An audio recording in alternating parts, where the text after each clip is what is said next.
Graça e paz, igreja. Louvado seja o nome do Senhor por mais essa oportunidade que nós temos de desfrutar de mais um culto de doutrina.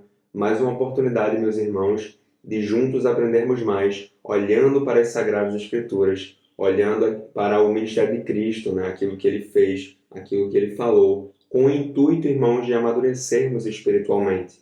E nós temos estudado já há alguns meses o Evangelho de Mateus, né? E temos o intuito também de estudarmos os outros dois evangelhos sinóticos, Marcos e Lucas. Mas por enquanto, irmãos, nós estamos em Mateus, finalizamos na semana passada, ali através da verdadeira com Simone, né, a ministração que ela trouxe, nós finalizamos o capítulo 12 do Evangelho de Mateus, estamos agora iniciando o capítulo 13.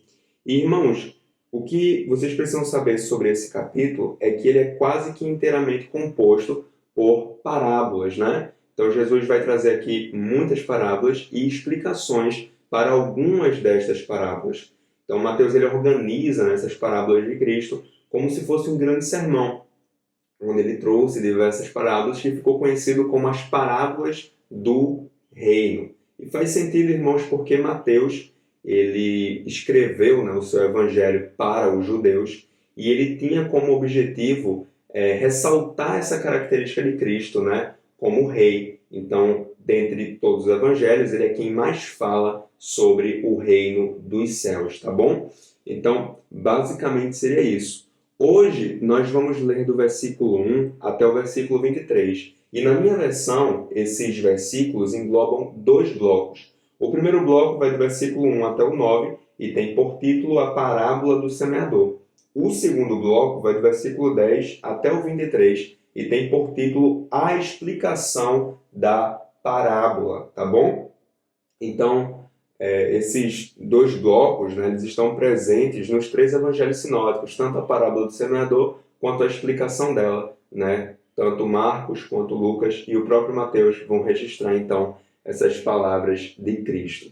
E sim, irmãos, o texto aqui ele é extenso, então eu resolvi pontuar, né, para facilitar a compreensão e também para tornar a leitura mais dinâmica. Então, nós vamos gradativamente ir explicando o texto conforme nós formos lendo, tá bom? Então, o primeiro ponto a apresentar aqui é o contexto, né? E aí eu peço que você leia comigo o versículo 1.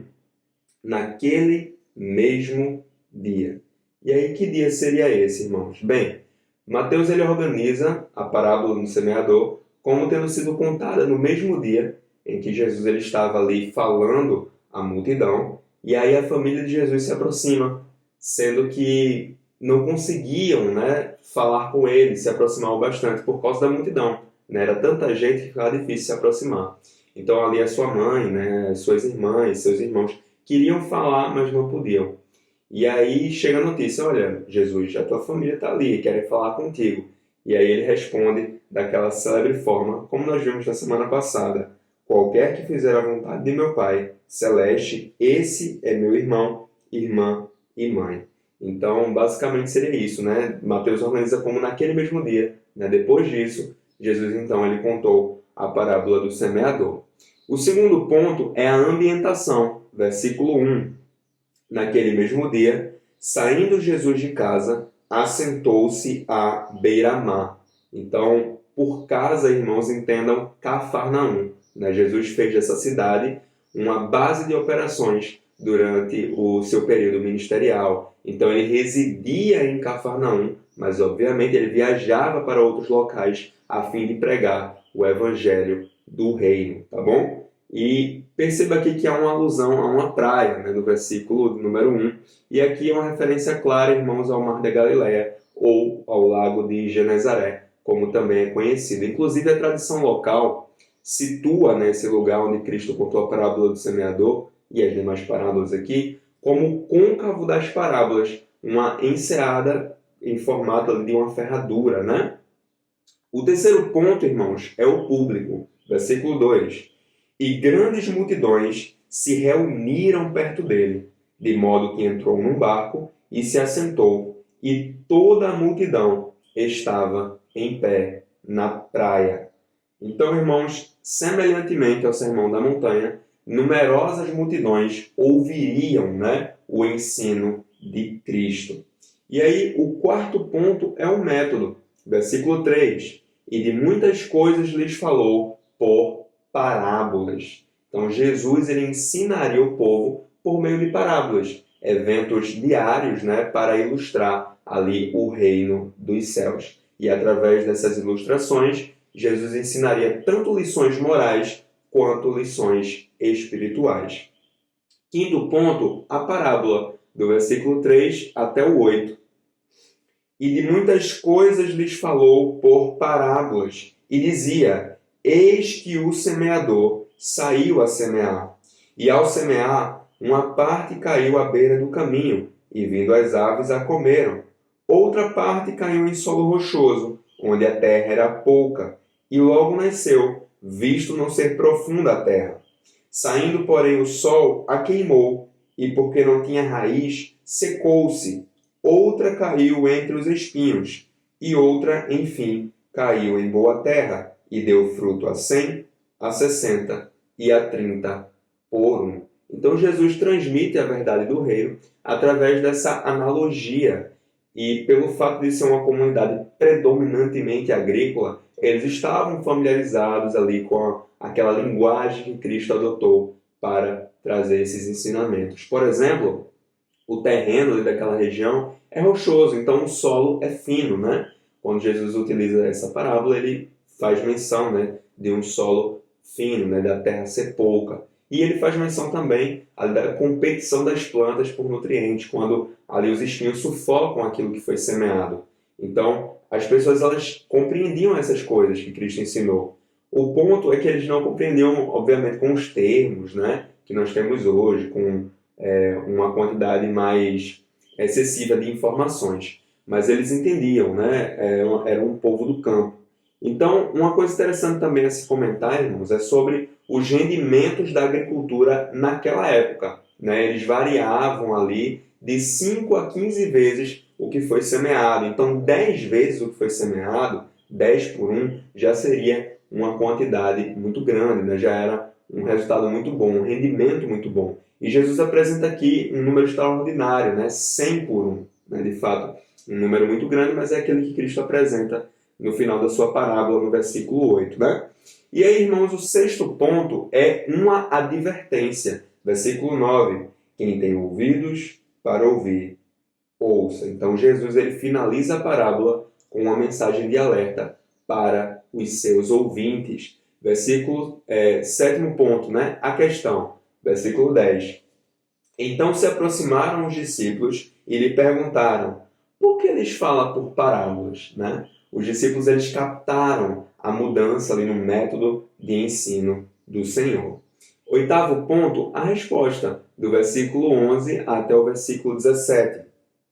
Ao que respondeu: porque a vós outros é dado conhecer os mistérios do reino dos céus, mas àqueles não lhes é isso concedido, pois ao que tem se lhe dará e terá em abundância, mas ao que não tem, até o que tem lhe será tirado. Por isso lhes falo por parábolas, porque vendo não veem, e ouvindo não ouvem nem entendem, de sorte que nele se cumpre a profecia de Isaías: ouvireis com os ouvidos e de nenhum modo entendereis, vereis com os olhos e de nenhum modo percebereis, porque o coração deste povo está endurecido. De mau grado ouviram com os ouvidos e fecharam os olhos, para não suceder que vejam com os olhos, ouçam com os ouvidos, entendam com o coração, se convertam e sejam por mim curados. Bem-aventurados, porém, os vossos olhos, porque veem, e os vossos ouvidos, porque ouvem. Pois em verdade vos digo que muitos profetas e justos desejaram ver o que vedes e não viram, e ouvir o que ouvis e não ouviram.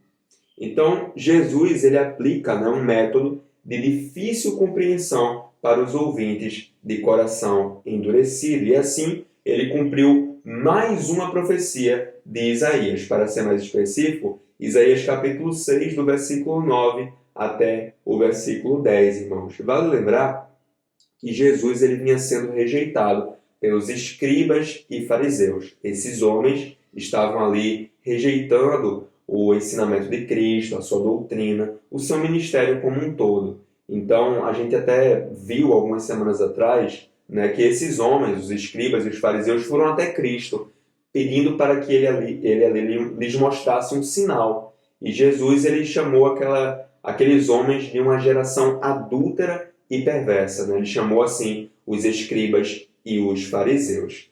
E aí, irmãos, a gente tem que lembrar que as parábolas elas aumentariam, né, ali a confusão e a ignorância dos espiritualmente insensíveis. Né?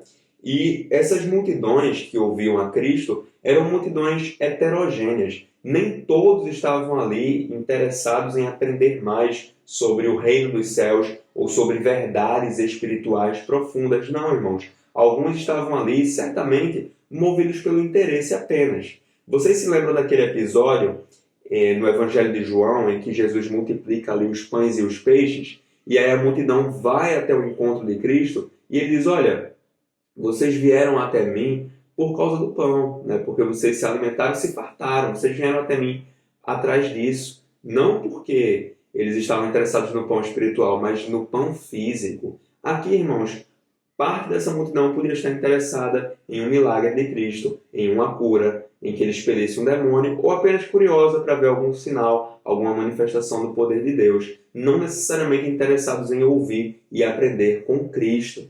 Então, as parábolas elas tinham esses objetivos, tanto de confundir quanto de esclarecer, porque em particular Jesus elucidava as parábolas aos seus discípulos, né? Que seriam então os ouvintes aplicados. E aí, de fato, é aquilo que Cristo falou. Esses discípulos eles tinham um grande privilégio, porque profetas e justos desejaram ver e ouvir aquilo que os discípulos estavam ali ouvindo e vendo, mas não puderam. Eu me lembrei de Isaías. Né? Isaías ele profetizou sobre o nascimento de Cristo, ele profetizou sobre o sacrifício vicário de Cristo, mas ele viveu séculos antes do advento do Messias. Ele viveu séculos antes do Verbo encarnar. Então, ele não chegou a ver, né, com os seus olhos carnais ali o ministério do Senhor, as obras que ele fez e as palavras que ele proferiu. Então, Isaías ele não viu, ele não ouviu, né, aquilo que aqueles discípulos estavam ouvindo e vendo. O nono ponto, irmãos, e último, é a explicação, do versículo 18 até o versículo 23. Jesus continua falando: Atendei vós, pois, a parábola do semeador. A todos os que ouvem a palavra do reino e não a compreendem, vem o maligno e arrebata o que lhes foi semeado no coração. Este é o que foi semeado à beira do caminho. O que foi semeado em solo rochoso, esse é o que ouve a palavra e a recebe logo com alegria, mas não tem raiz em si mesmo, sendo antes de pouca duração, em lhe chegando a angústia ou a perseguição por causa da palavra, logo se escandaliza. O que foi semeado entre os espinhos é o que ouve a palavra, porém, os cuidados do mundo e a fascinação das riquezas sufocam a palavra e fica infrutífera. Mas o que foi semeado em boa terra é o que ouve a palavra e a compreende. Este frutifica e produz a 100, a 60 e a 30 por um. Então, irmãos, essa parábola ela nos fala sobre as formas que o Evangelho será recebido. Alguns não vão dar ouvidos, outros vão aceitar, mas logo se desviarão. Outros vão perder o interesse gradativamente, e ainda outros vão perseverar até frutificar. Vale a observação, a semente apresentada na parábola é a mesma. O que muda aqui são os tipos de solo. Então eu creio, irmãos, que depois de termos lido, né, a parábola e a explicação dela, né, que o próprio Cristo aqui nos trouxe, nós podemos então partir para algumas aplicações e aprendermos, né, com o que Jesus ele tem para nos ensinar através dessas palavras. Bem, irmãos, a primeira aplicação que eu trago é a seguinte: privilegiados e felizes são os que ouvem e entendem. Versículo 16. Bem-aventurados, porém, os vossos olhos, porque veem, e os vossos ouvidos, porque ouvem. E esses, irmãos, são os discípulos do Senhor. Na época, eles tinham um mestre ali para facilitar a compreensão deles. E nós, igreja, temos as Escrituras, né? E aqui, onde diversas parábolas de Jesus estão registradas, né? E existem mistérios na palavra de Deus? Sim, existem. Mas muito do que está escrito, irmãos, é de fácil compreensão. Uma criança, ela não vai ter um conhecimento pleno aqui das Escrituras, mas muito do que está escrito, né, de pontos ali fundamentais da nossa fé, uma criança vai compreender. E talvez tenha até um conhecimento profundo, né, acerca disso. Porque tem muita coisa de fácil compreensão, irmãos. Ainda que sejam textos que foram registrados há milênios, né, ainda que exista entre nós, né, esse abismo temporal, mas as palavras do Senhor ainda são compreensíveis. É aquilo que Cristo falou: passará os céus e a terra, mas as minhas palavras não passarão. E não passaram, irmãos. Nós temos o texto em nossas mãos, ainda que ele tenha sido, né, ainda que ele tenha sofrido, na verdade, um esforço tremendo para que fosse destruído, ele chegou até nós. Louvado seja o nome do Senhor. E além disso, nós ainda temos as Sagradas Escrituras, né? Nós ainda temos o Espírito Santo para nos auxiliar na compreensão das Sagradas Escrituras. A segunda aplicação é a seguinte, irmãos: se somos a boa terra em que a palavra é semeada, devemos frutificar. Eu vou repetir. Se somos a boa terra em que a palavra é semeada, devemos frutificar. Versículo 23. Mas o que foi semeado em boa terra é o que ouve a palavra e a compreende. Este frutifica e produz a 100, a 60 e a 30 por um. Então, Jesus apresenta, né, como resultado da semeadura em boa terra, em terreno fértil, uma colheita abundante, dependendo ali, né, de acordo ali com o potencial de cada solo. Porque perceba que ainda que a terra seja boa, nem toda a terra vai produzir 100 por 1. Né? Algumas terras vão produzir ali 60 por 1 ou 30 por 1, de acordo com o versículo 23. Então isso vai variar, né? Depende ali do potencial de cada solo. E, irmãos, uma pergunta: quem eram os semeadores nos tempos de Cristo? Jesus e os seus discípulos. Jesus, em dado momento do seu ministério, ele vai enviar os seus discípulos de 2 em 2 para pregarem o Evangelho nas cidades em que ele ainda iria visitar.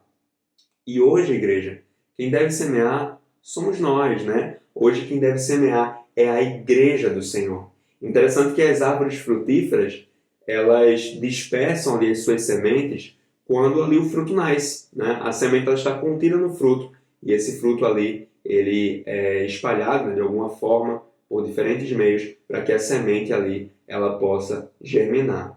No nosso caso, irmãos, deve ser assim também. Se nós recebemos a palavra, se ela ali encontrou em nosso coração um terreno fértil e germinou a ponto de frutificar, nós devemos então semear. E o Evangelho de Mateus tem nos convocado justamente a descermos do monte. Nós precisamos pregar a palavra, nós precisamos semear. A terceira e última aplicação, meus irmãos, é a seguinte: o Evangelho não frutificará em todos. Nem todos os irmãos compreenderão o Evangelho, da mesma forma que muitos não compreenderam o ensino de Cristo. E às vezes, irmãos, a mensagem nem é transmitida de uma forma misteriosa, né, como uma parábola, por exemplo, mas uma mensagem transmitida de forma clara, de forma explícita, e ainda assim, né, a semente ela acaba não germinando, não enraizando, pelos motivos que Cristo ele apresentou aqui. E eu reforço, a semente é uma só. O que muda na parábola é o solo, né? É o coração endurecido ou não do ouvinte, daquele que recebe ali a mensagem, a semente. E, irmãos, vale lembrar do que Jesus ensinou ali no Sermão da Montanha. Nós não devemos lançar pérolas aos porcos, né? E a pérola seria a valiosa semente. 1 Pedro, capítulo 1, versículo 23. Porque vocês foram regenerados não de semente corruptível, mas de semente incorruptível, mediante a palavra de Deus, a qual vive e é permanente. Então essa semente incorruptível não deve ser lançada aos maus ouvintes, né? Aos porcos. Nós devemos ser cautelosos ao anunciar o Evangelho. Jesus ele deu uma ordem aos 70 em Lucas capítulo 10, do versículo 10 até o 12. Porém, quando entrarem numa cidade e não forem bem recebidos, saiam pelas ruas dizendo: até o pó desta cidade, que grudou nos nossos pés, sacudimos contra vocês. No entanto, saibam que está próximo o reino de Deus. Então, Jesus ordena aos discípulos para não insistirem diante dos espiritualmente insensíveis. Os filhos do reino não devem desperdiçar o evangelho de Cristo. Nós não devemos pregar a palavra do reino para aqueles que obstinadamente a rejeitam. Zacarias capítulo 4, versículo 6. Não por força, nem por violência, mas pelo meu espírito, diz o Senhor dos exércitos. Também disse o Senhor em Isaías 55, 11. Assim será a palavra que sair da minha boca.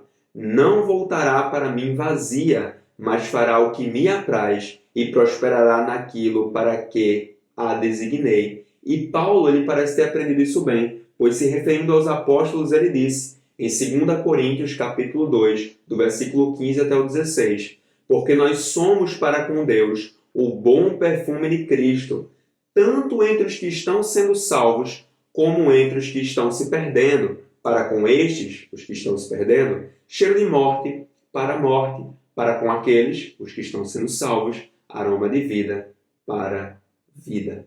Além disso, irmãos, em 2 ocasiões, Paulo ele foi rejeitado pelos judeus ao pregar o Evangelho. E a atitude dele foi não mais pregar aos judeus, mas sim aos gentios. E você vai encontrar esses dois exemplos em Atos 13, do versículo 45 até o 46, e Atos 18, do versículo 5 até o 6.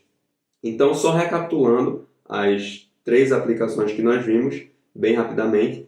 A primeira aplicação foi a seguinte: privilegiados e felizes são os que ouvem e entendem. Nos tempos de Cristo, os seus discípulos, que ouviam suas parábolas e depois ouviam também a explicação delas. No nosso caso, as Escrituras. Nós temos as Escrituras e o Espírito Santo para nos instruir. A segunda aplicação: se somos a boa terra em que a palavra é semeada, devemos frutificar. Então, se recebemos essa semente e ela frutificou em nós, nós devemos então dispersar sementes para que outros sejam salvos, para que ali o reino ele cresça e que o evangelho ele seja propagado. E a terceira e última aplicação é a seguinte: o evangelho não frutificará em todos. Alguns irmãos rejeitarão essa palavra. Se nós nos dispormos a pregar, temos que ter consciência disso, né? Os escribas e fariseus rejeitaram o ensino de Cristo. Então, se nós pregarmos, alguns aceitarão, até com alegria. Outros irão rejeitar. E nesse segundo caso, nós temos que agir de acordo com o ensinamento de Cristo e de acordo com o ensinamento dos apóstolos, que é não lançar pérola aos porcos, não ali jogar algo que é tão santo, algo que é tão precioso, né, que é o Evangelho do Senhor, aos porcos, né, aos maus ouvintes. Então, que nós possamos ter isso em mente, irmãos. E eu gostaria de orar junto com você, agradecendo por esse momento que tivemos, por esse momento de aprendizado, né, da palavra do Senhor. Oremos então, irmãos. Pai querido, eu quero te agradecer por essa oportunidade que nós tivemos de juntos, Senhor, como um corpo, aprendermos mais a respeito da Tua palavra. Eu te agradeço, Senhor, por termos lido esse texto, e eu creio que o Teu Espírito nos deu condições, Senhor, de aprendermos mais. Ainda que seja um texto muito conhecido, Senhor, sempre há, né, novas lições a serem aprendidas com a Tua palavra, ela se renova. Então, irmãos, meu Deus, o meu desejo é para que os meus irmãos eles possam ser edificados ali por Tua palavra, a começar em mim, e que nós possamos, de fato, olhar para a vida de Cristo e buscar aprender mais e mais com Ele. Nos ajuda, Senhor, em todo o tempo, e perdoa também os nossos pecados. Em nome de Jesus. Amém e amém. Amém, meus irmãos. Paz.